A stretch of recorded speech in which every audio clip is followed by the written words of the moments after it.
আজ সকাল সকাল চলে গেছিলাম বাজারে ফল কিনতে। এই যে দেখতেই পাচ্ছ ফল আর ফুল কিনে নিয়েছি।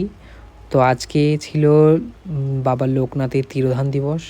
তো তার জন্যই আমি সকাল সকাল ঘুম থেকে উঠেই চলে গেছিলাম বাজারে ফল এছাড়াও টুকিটাকি জিনিস কিনতে।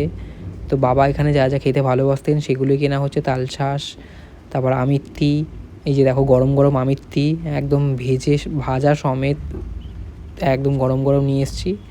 তো এসেই সবার আগে বাবাকে পুজো দিতে বসে গেছিলাম সুন্দর করে সাজিয়ে গুছিয়ে। প্রত্যেক বছর আমি এই তিরোধান দিবসটাকে ছোট্ট করে হোক, নিজের মতন করে হোক পালন করি। যতটা করা যায়, যতটা মনের মতন করে করা যায় ততটাই চেষ্টা করি। তো আশা করছি সবার ভালো লাগবেই সাজানোটা। তো এই দেখো গুছিয়ে পরিপাটি করে বাবাকে খেতে দিয়েছিলাম। তো কেমন লাগছে তোমরা সবাই কমেন্ট বক্সে জানিও। আর তোমরাও কারা কারা তিরোধান দিবসটা বাবার পুজো করলে বাড়িতে অবশ্যই জানিও।